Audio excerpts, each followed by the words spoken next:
Capítulo 23. Paz.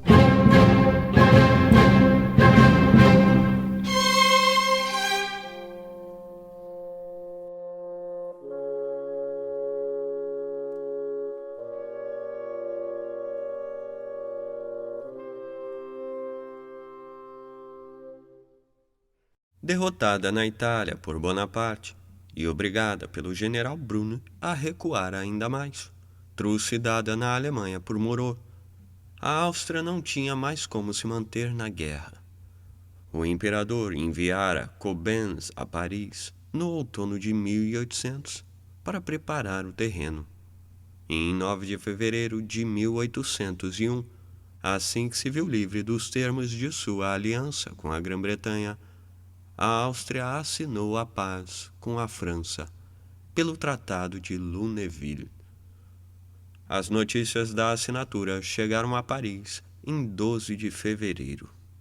O carnaval estava então a todo vapor e as pessoas reagiram com alegria. Os termos eram menos favoráveis à Áustria do que os do Tratado de Campo Formio, já que o país perdeu parte da terra adquirida à época na Itália.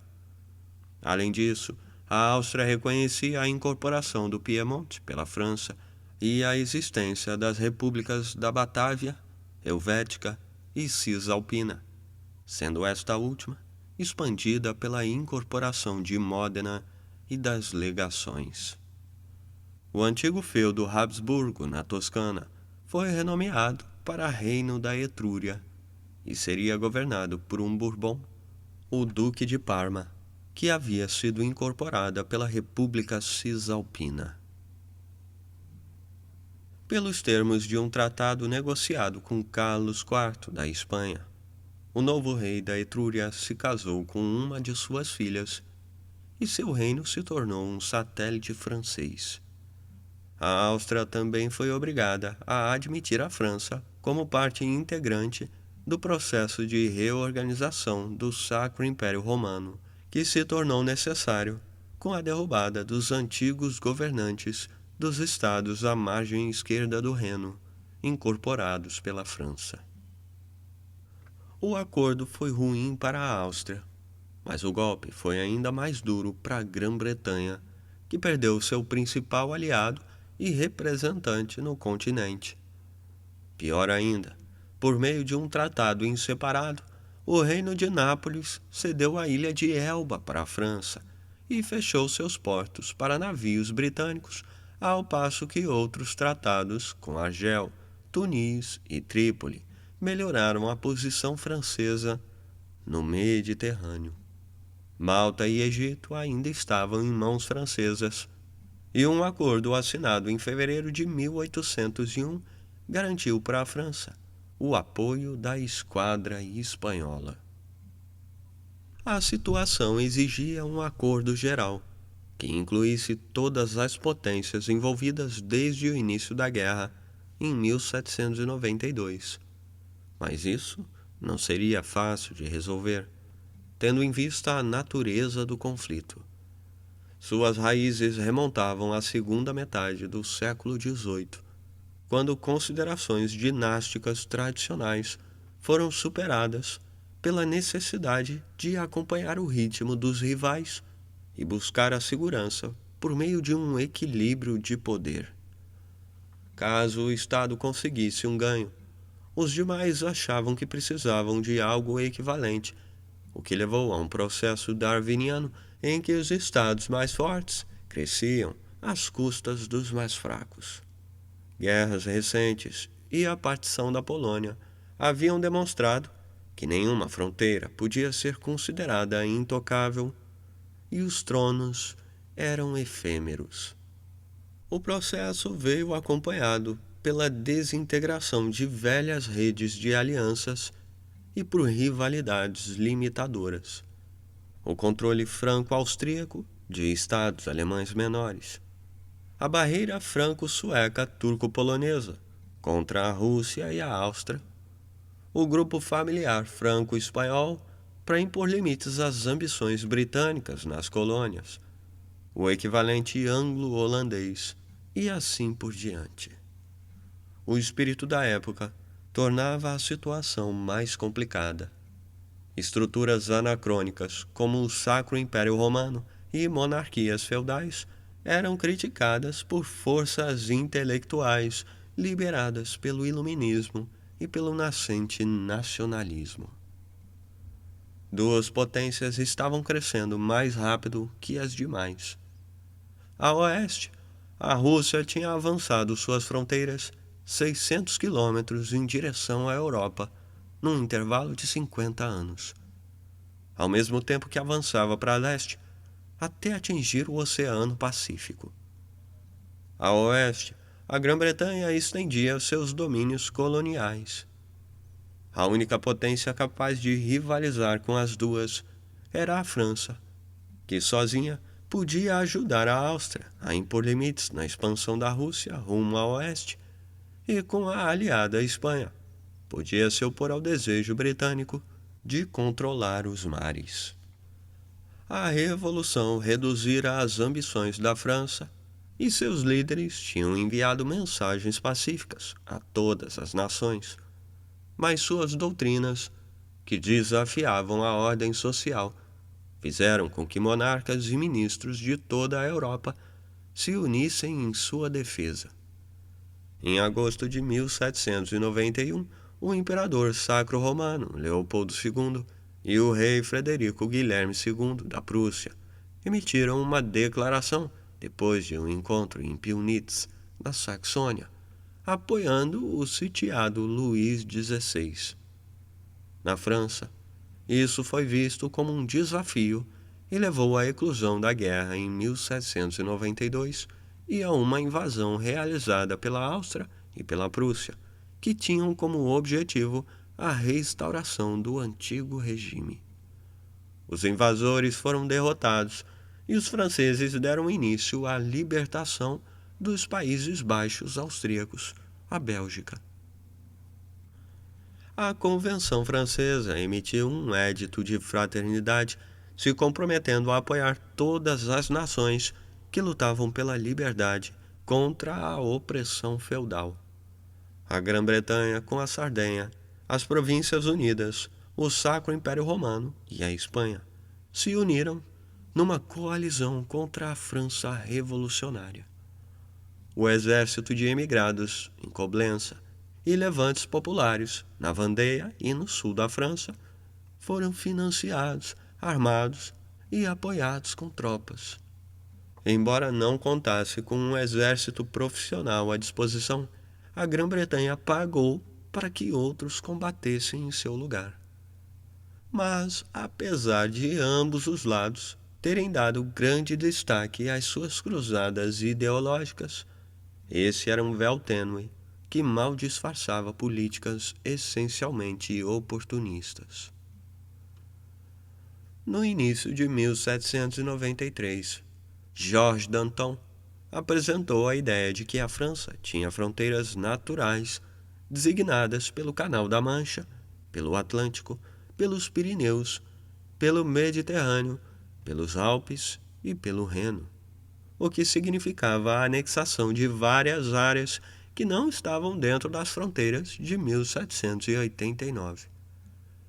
Enquanto, entre aspas, libertava as nações irmãs oprimidas, a República Francesa vergonhosamente tirava dos ombros desses países o peso de suas riquezas.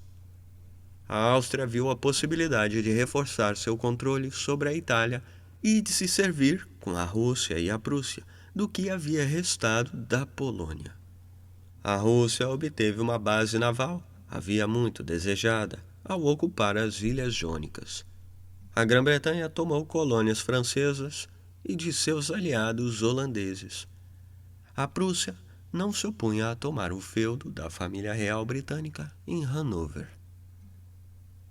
Embora tenha chegado ao poder por meio da guerra, Bonaparte sabia que somente a paz podia garantir sua sobrevivência. Seu primeiro êxito chegou em 3 de outubro de 1800, com a assinatura, em Mortefontaine, de um tratado com os Estados Unidos negociado por Joseph. A assinatura ocorreu na presença de Lafayette, que lutara ao lado de George Washington, e foi celebrada com um banquete seguido de peças teatrais e fogos de artifício. Uma longa chuva estragou as comemorações, transformando os jardins num mar de lama e atrasando a construção do palco, dando tempo para que os trabalhadores se juntassem aos artesãos e se servissem de vinho que era destinado ao banquete, que só começou à meia-noite, acompanhado de um errático show de fogos. O passo seguinte foi a paz com a Áustria, depois Nápoles. Aqui se seguiu a assinatura de novos tratados com Espanha e Portugal, negociados por Lutein. Depois disso, restavam a Grã-Bretanha e a Rússia.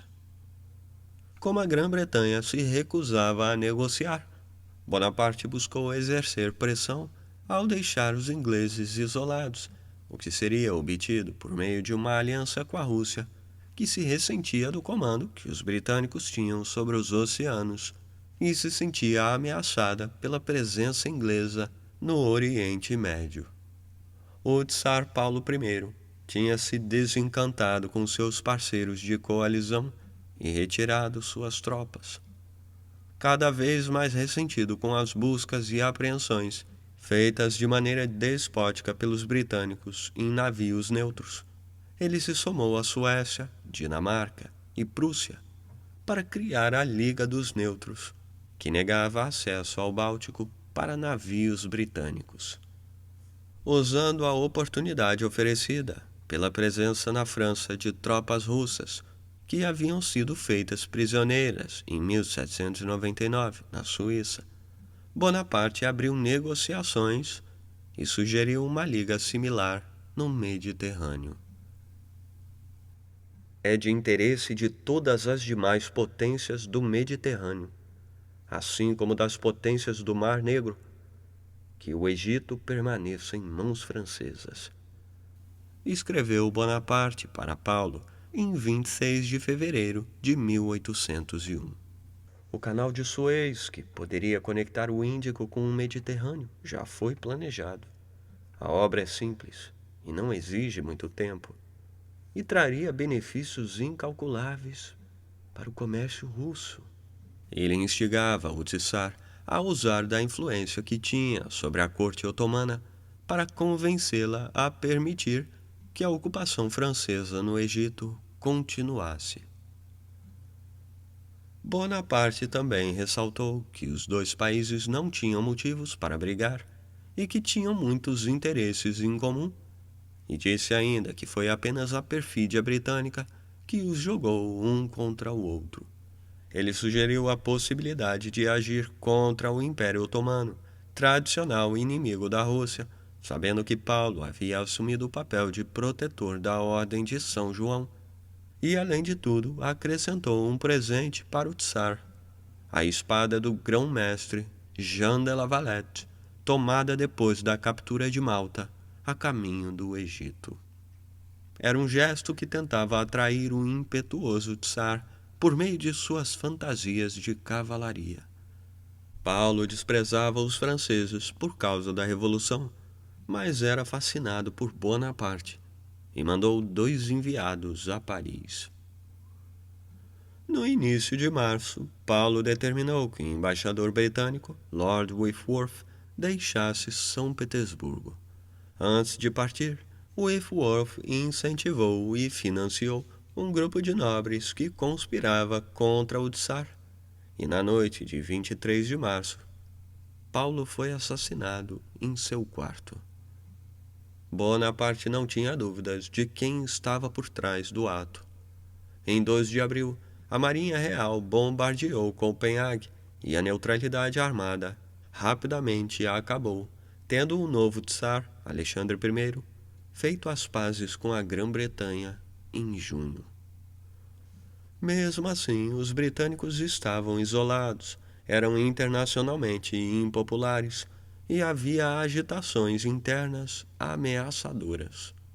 A neutralidade armada havia interrompido os carregamentos de grãos levando a um aumento no preço do trigo e a vários motins, chamados Pão ou Rebelião. A crise causada pelo ato de união com a Irlanda levou à renúncia de Pitt em 16 de fevereiro de 1801. Ele foi sucedido por Henry Addington, cujo secretário de Assuntos Internacionais, Lord Hawkesbury, deu início a conversas em Londres com o enviado francês Louis Otto. O papel desempenhado nas guerras pela propaganda dificultava a chegada a um acordo. A opinião pública era moldada pela retórica de Edmund Burke, por uma imprensa estridente e por uma enxurrada de cartoons pesados, todos demonizando a Revolução Francesa como um colapso triste e sanguinário da civilização. Suas principais figuras eram representadas como degeneradas, más e ridículas, e Bonnie recebia o tratamento mais vil, ainda que por vezes divertido. A resposta francesa era representar as massas trabalhadoras da Grã-Bretanha como escravas do monstro Pitt e da oligarquia de lords que governava o país. Eles eram acusados de dominar o mundo e de se comportar, nas palavras de Talleyrand, como vampiros do mar, que deviam ser exterminados em nome da civilização e da liberdade das nações.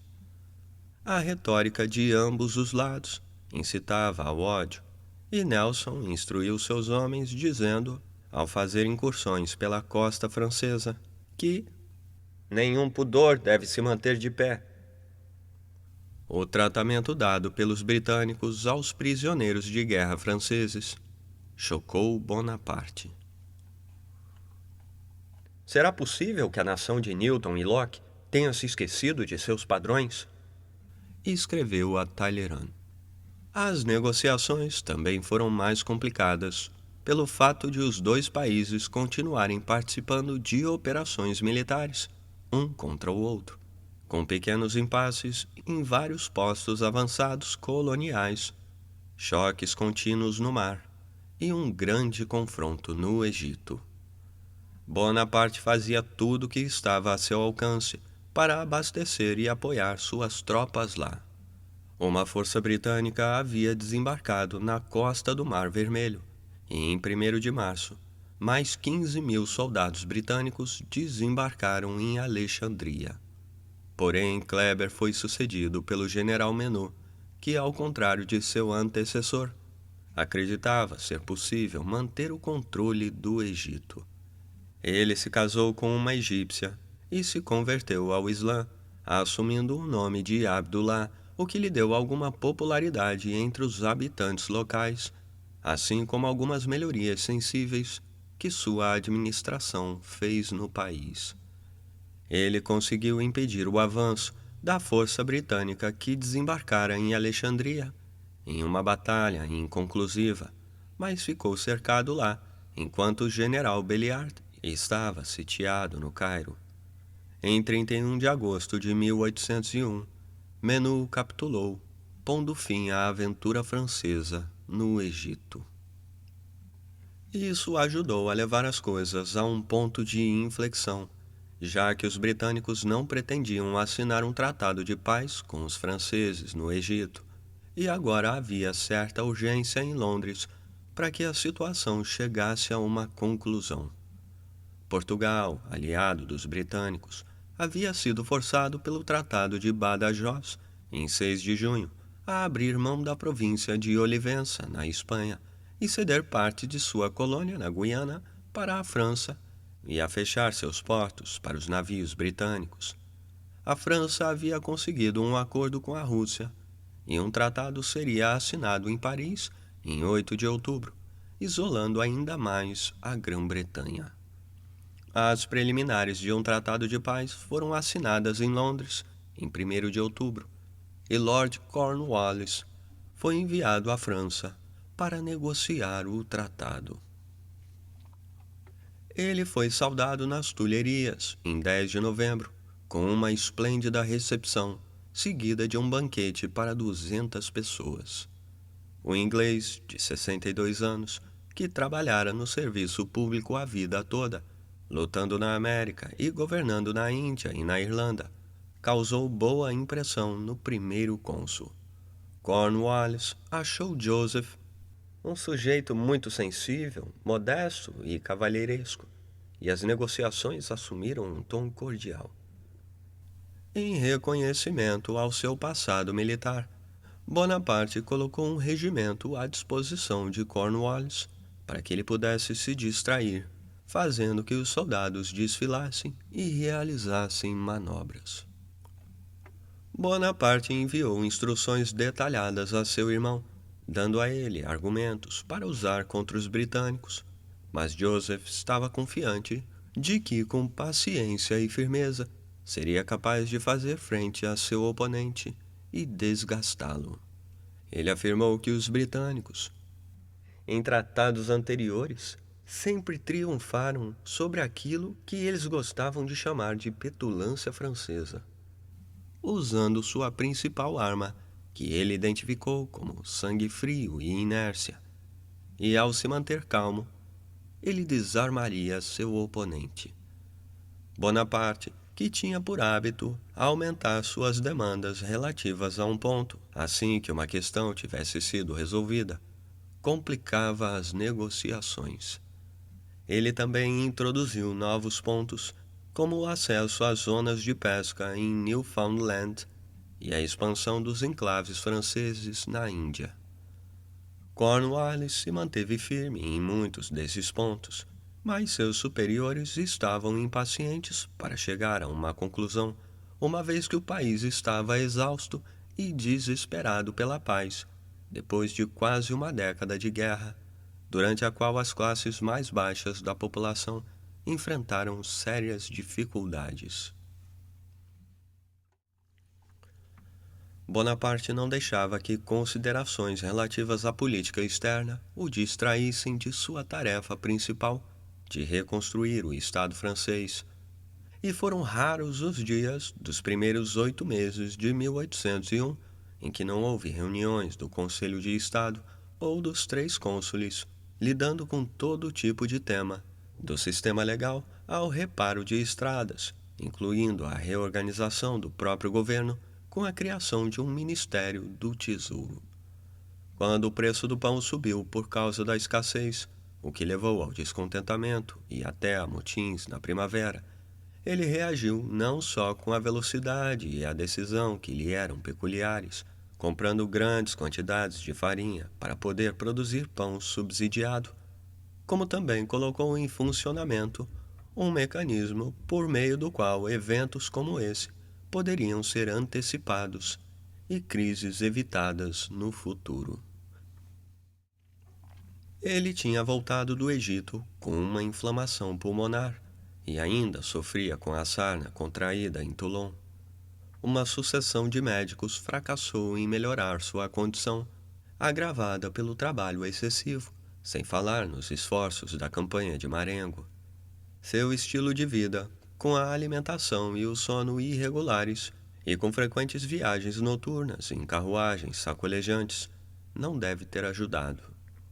No final de junho de 1801, ele ficou doente, a ponto de alguns pensarem que estava moribundo.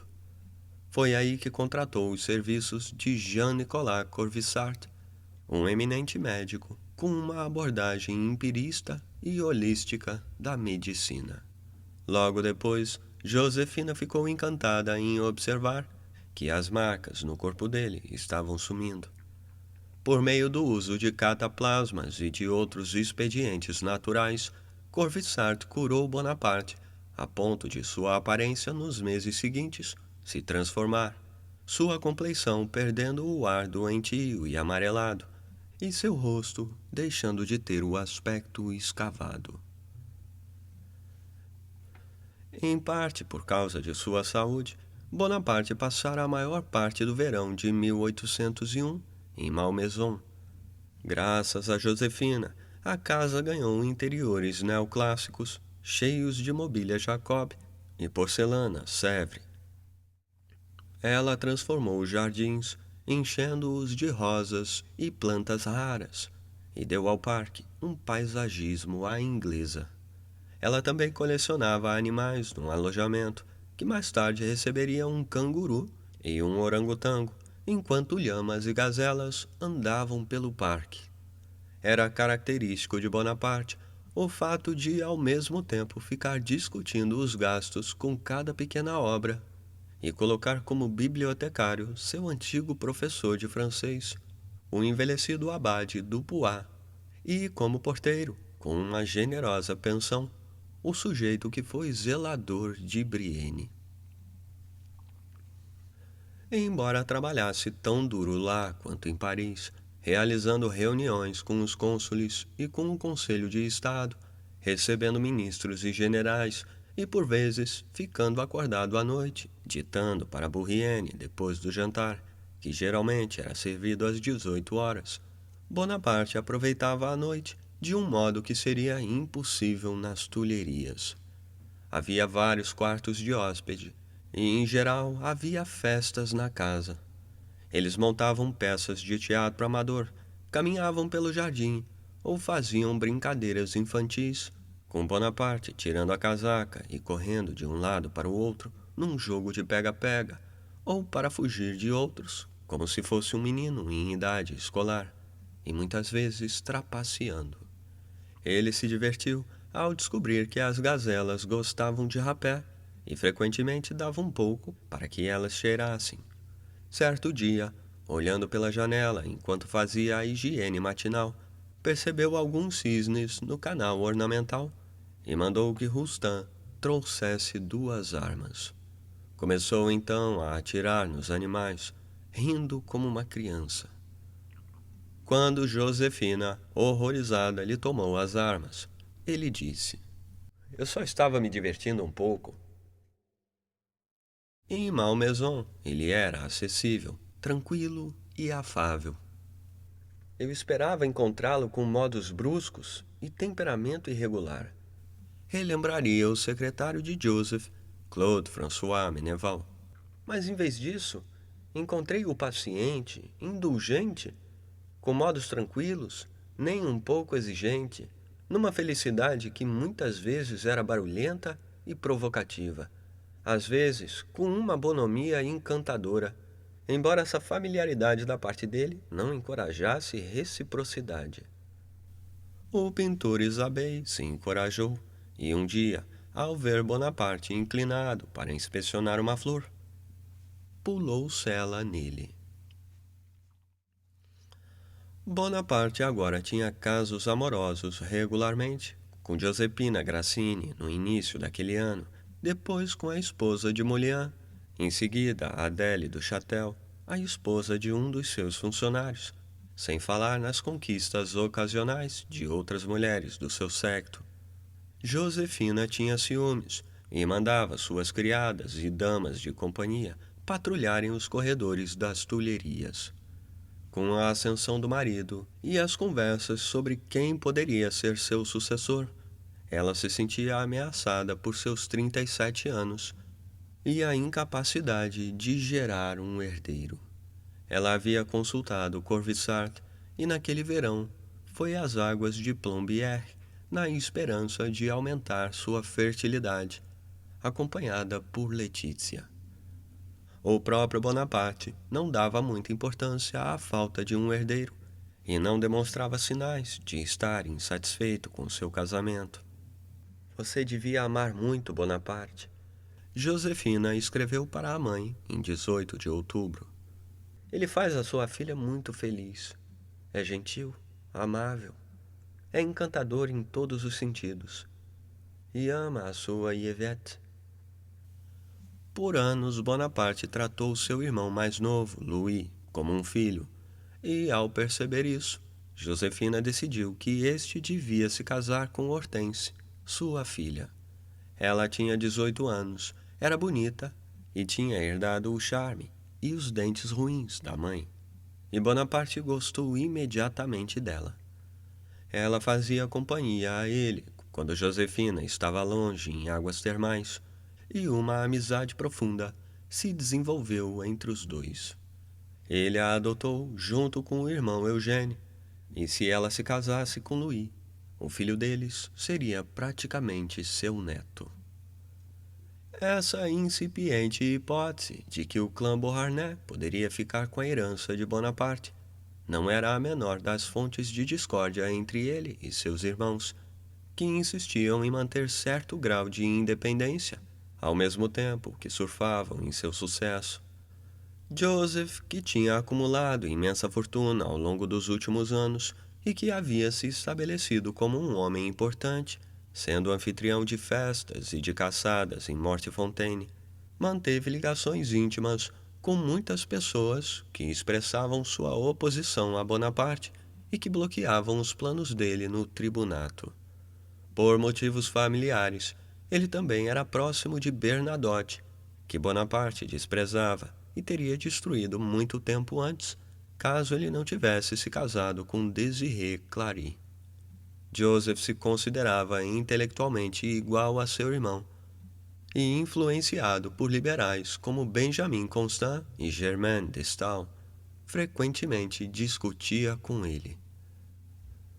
Lucian havia retornado de seu período como embaixador em Madrid, muito mais rico, tendo caído nas graças da rainha da Espanha e extorquido propinas em cada passo das negociações dos tratados com Espanha e Portugal, além de 20 telas das coleções do Retiro, que se somaram à sua já impressionante coleção de 300 obras, incluindo trabalhos de Rembrandt, Rafael, Michelangelo, Poussin, Carracci, Rubens, Tiziano e Leonardo, um saco de diamantes e uma imensa quantia em dinheiro, parte do qual ele investiu em Londres.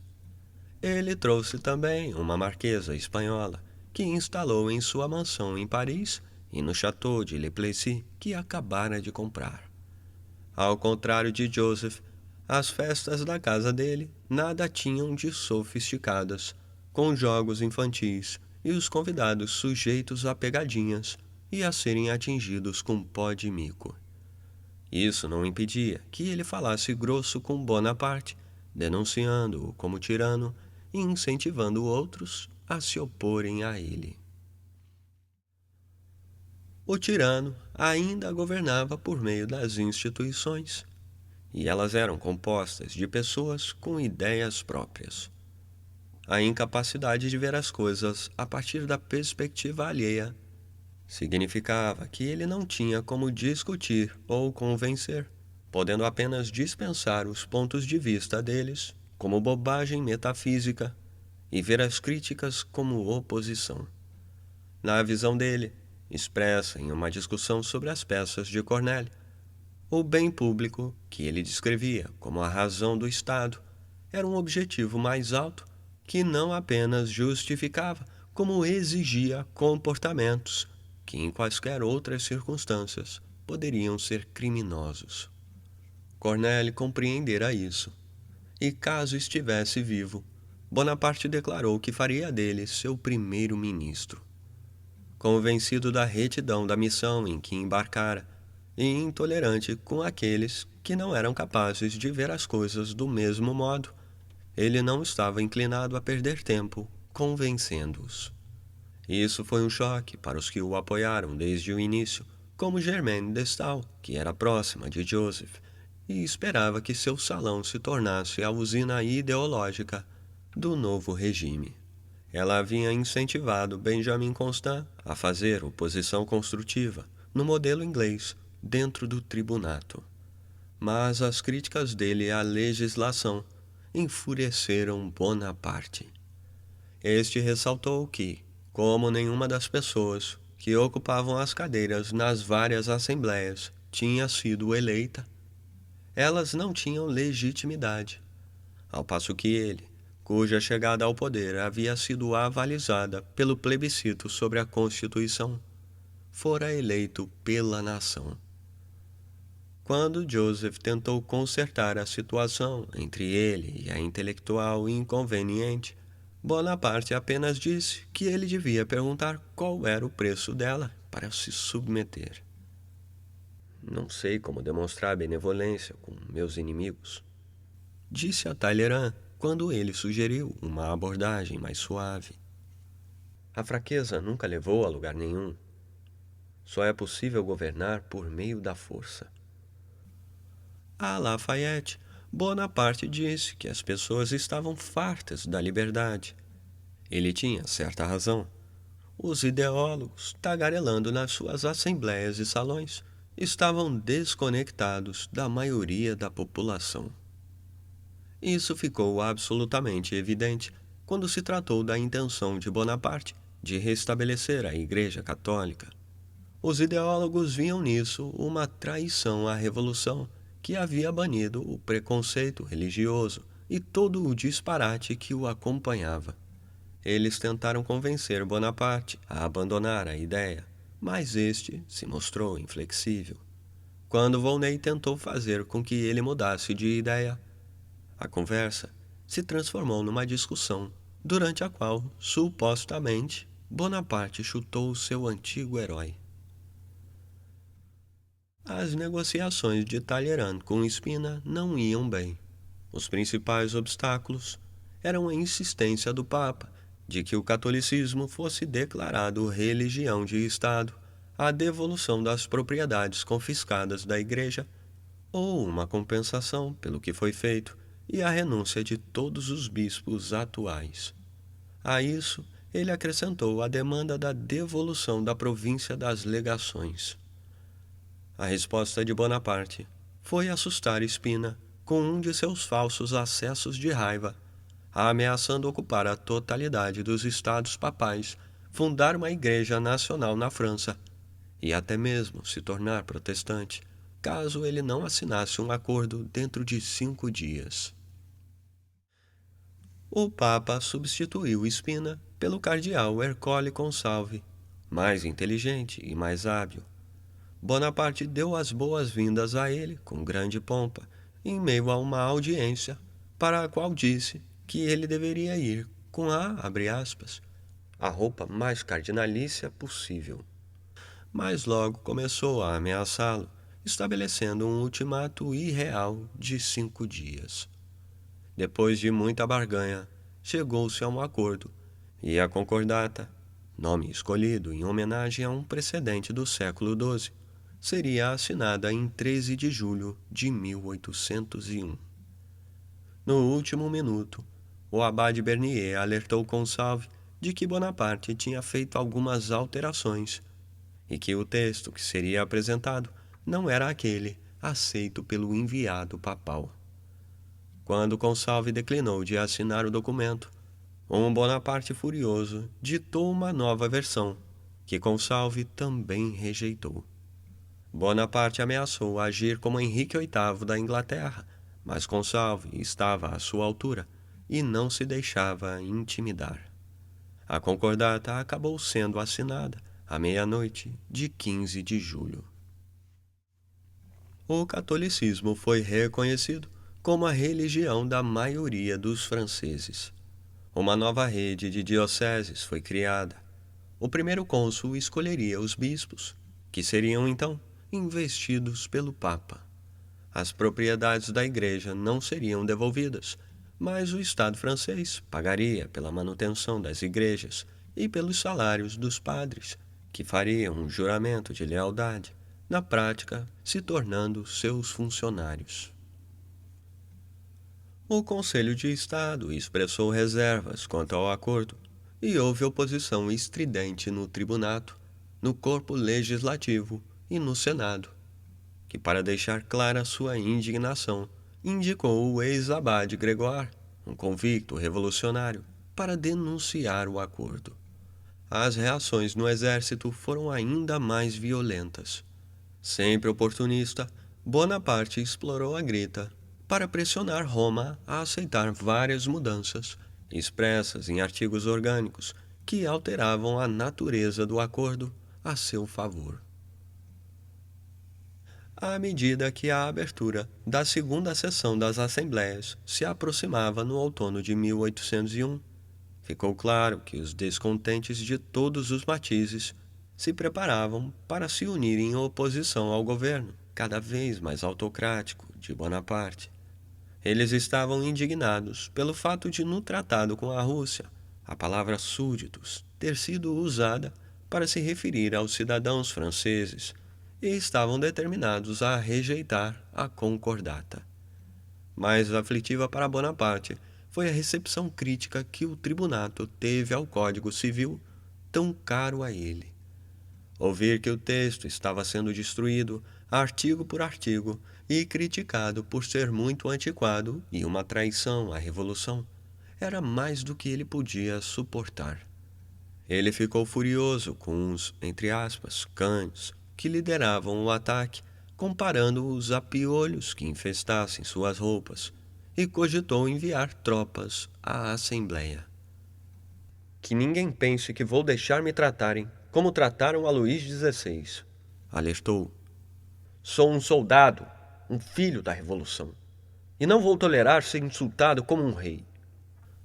Cambacéré convenceu-o a evitar confrontos e a permitir que o corpo legislativo rejeitasse o código.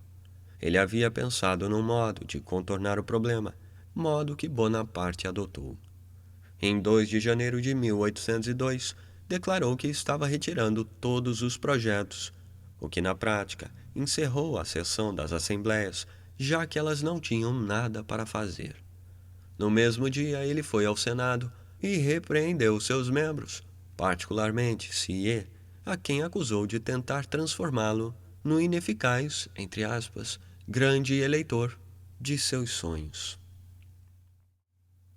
Bonaparte era um sujeito difícil de confrontar numa situação como essa, e eles obedientemente nomearam como senadores alguns de seus apoiadores, o que lhe deu maioria.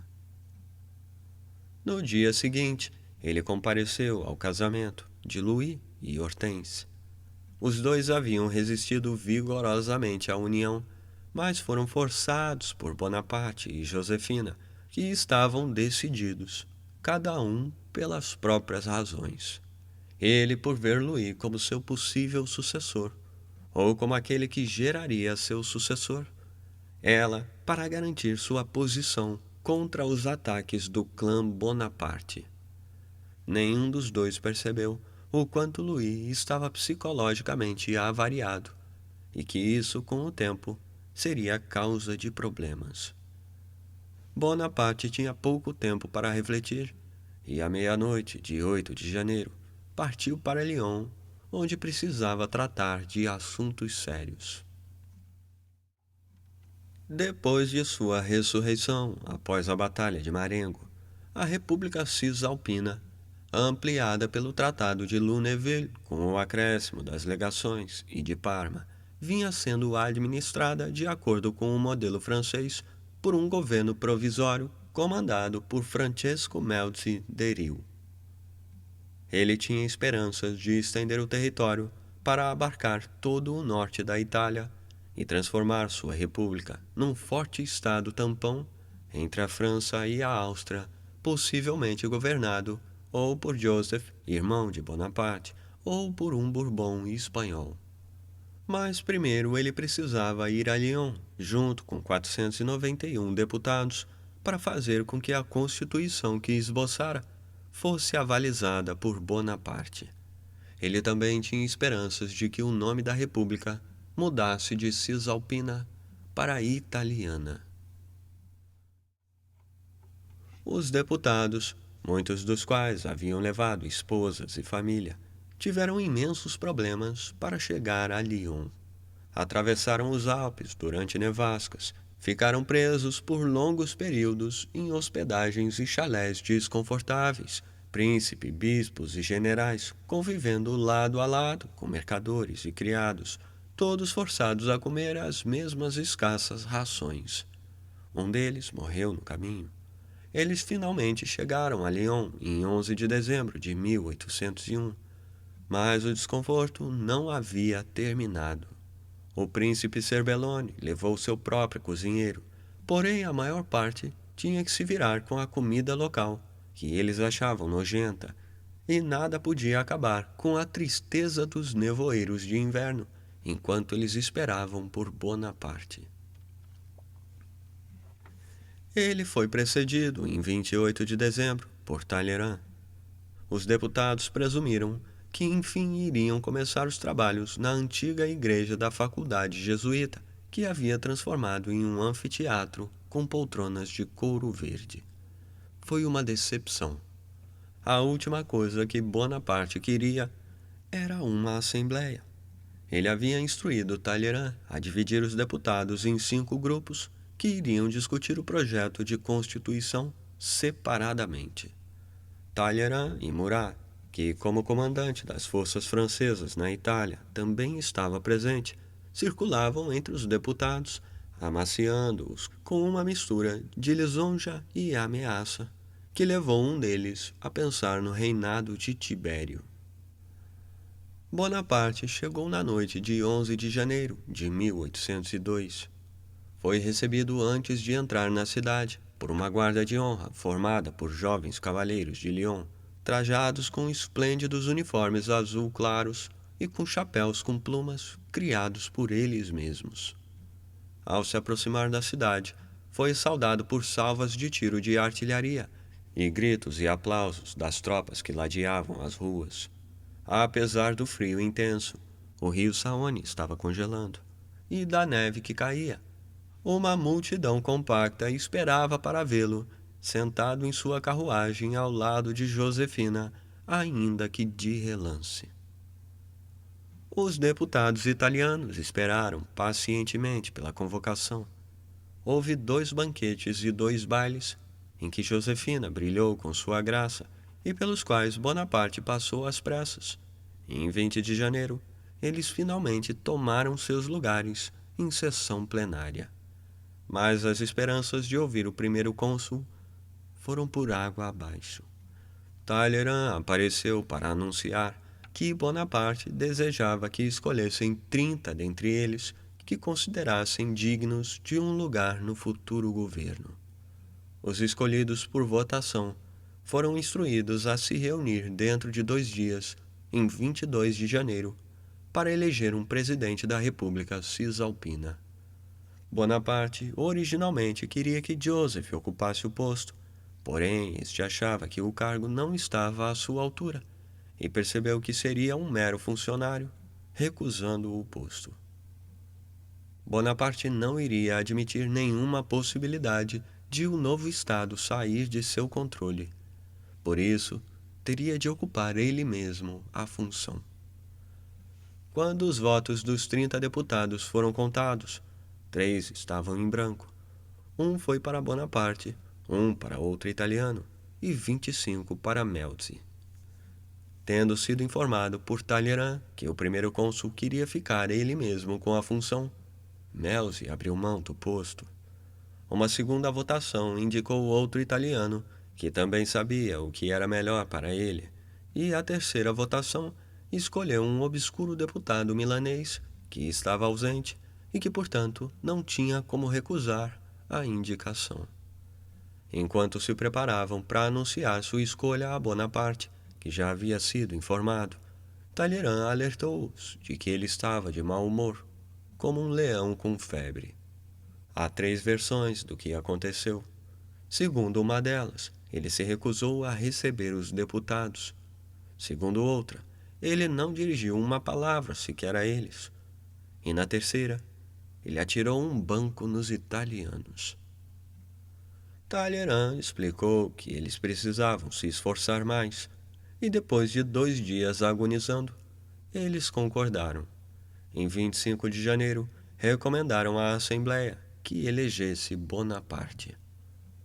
Os patriotas fizeram barulho e discursos, como era de se prever, exigindo um presidente italiano. Foi feita uma votação que pediu para que os deputados se levantassem, e embora algumas testemunhas tenham registrado que apenas 1/3 de fato se levantou, o registro oficial indica que Napoleão Bonaparte foi escolhido por aclamação universal. No dia seguinte, às 13 horas, ele entrou na igreja em que os deputados estavam reunidos, seguido por Talleyrand, Murat e pelo ministro do Interior, Chaptal. Um pódio havia sido construído para ele, decorado com bronzes e baixos relevos que representavam o Tibre e o Nilo, encimado por um dossel representando um céu sem nuvens. Ele abriu mão do pódio, preferindo a mais humilde cadeira presidencial, e falou à Assembleia em seu italiano ruim.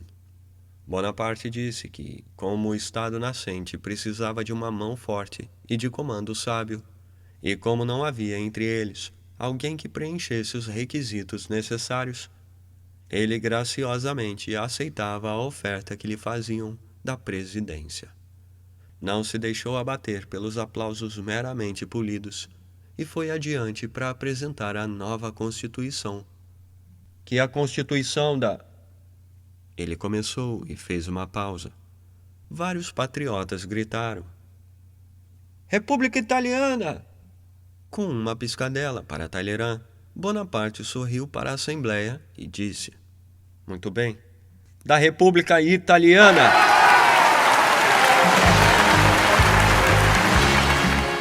O aplauso foi ensurdecedor. A Constituição foi então lida em voz alta e Bonaparte nomeou Melzi como vice-presidente.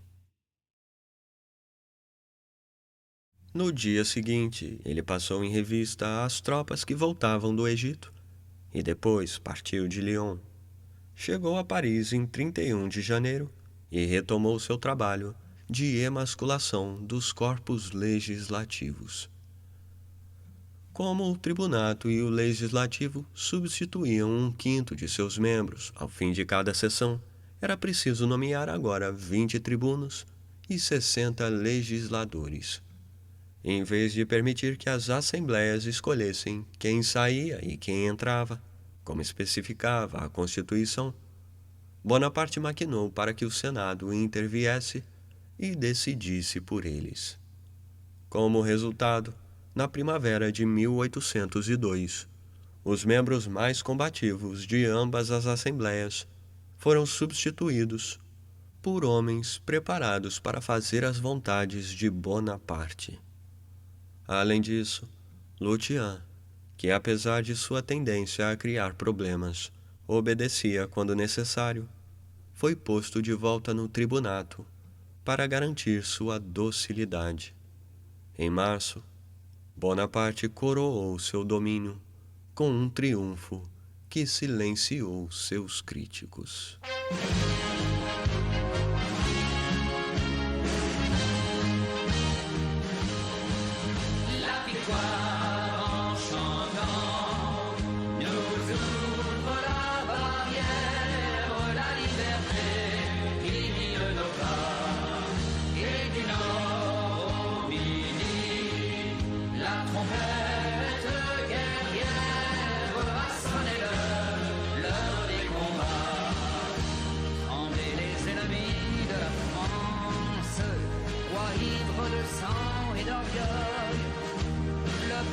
Souverain s'avance, tirant descendez au cercueil. La République nous appelle, sachons vaincre ou sachons périr. Un Français doit vivre pour elle, un Français doit mourir. Un Français doit vivre pour elle, un Français doit mourir. De nos yeux maternels, ne craignez pas les larmes loin de nous, les lâches douleurs. Nous devons triompher. Quand vous prenez les armes, c'est au roi à verser des pleurs. Nous vous avons donné la vie, guerrier, elle n'est plus à vous. Vos jours sont à la patrie, elle est votre mère avant nous. La République vous appelle, sachez vaincre ou sachez périr. Un Français doit vivre pour elle, un Français doit mourir. Un Français doit vivre pour elle, un Français doit mourir.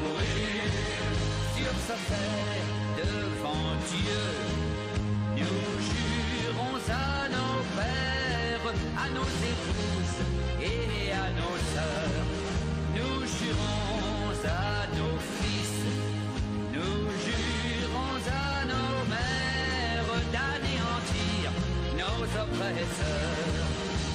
En tout lieu dans la nuit profonde, plongeant l'infâme royauté, les Français donneront au monde et la paix